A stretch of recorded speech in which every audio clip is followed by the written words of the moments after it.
Itinalagang OIC ng PNP si General Leonardo Espina. Humarap sa media kaninang umaga ang nasabing general. Full blanket authority ng OIC, tiniyak naman ng kapwa DILG at NAPOLCOM. Ang buong ulat, ihatid sa atin ng aming kasamang si Alvin Baltazar. Mag-uulat mula sa PNP sa Campo Crame, live. Magandang tanghali sa iyo, Kirby. Tiniyak ngayon ni DILG Secretary Mar Rojas ang kapangyarihan ng bagong talagang OIC na si Deputy Director General Leonardo Espina na meron siyang full blanket authority sa pangangasiwa ngayon dito sa pambansang pulisya.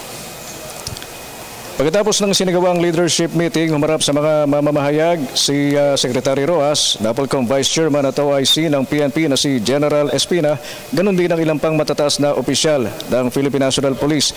Payo ni Secretary Rojas kay General Espina, gawin lang ang trabaho at huwag mabahala gayong nasa kanya ang otoridad upang igiya ang buong pwersa ng kapulisan sa buong kapuluan. Pakinggan natin ang naging bahagi ng pahayag ni Secretary Mar Rojas.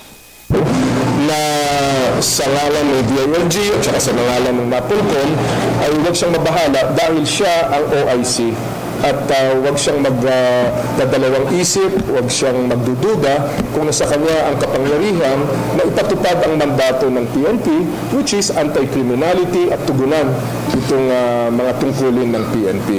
Kung kinakailangan na NAPOLCOM naman ang tatanungin, Kirby, walaan niyang limitasyon yung kapangyarihan ni Espina bilang officer in charge at pangasiwaan ng Philippine National Police.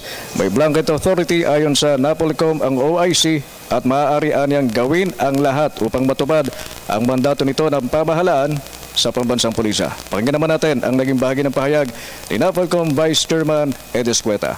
That would require him to perform his duties and functions in the most effective and efficient way. That's part of his authority. At sa gagawing pagtitibon ngayon ni Deputy Director General Leonardo Espina dito sa Philippine National Police, pangako nito sa publiko na magiging puspusan ng kanilang trabaho kasabay ng pahayag na nananatiling mataas ang moral ng buong pwersa ng kapulisan. Pakinggan natin si General Espina. Kadire-diretso po kami.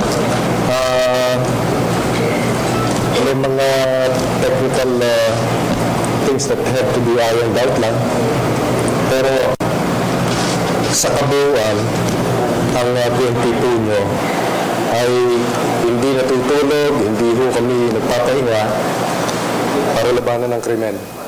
Si General Espina, Kirby, ay nagsilbing tagapagsalita ng Philippine National Police. Naging director din ito ng PNP Highway Patrol Group at nakilala yung kanyang pangalan. Mas naging matunog yung kanyang pangalan nung siya ay nagsilbing director ng National Capital Region Police Office na kung saan naging mahigpit ito doon sa mga tinatawag na police scalawags. Kirby?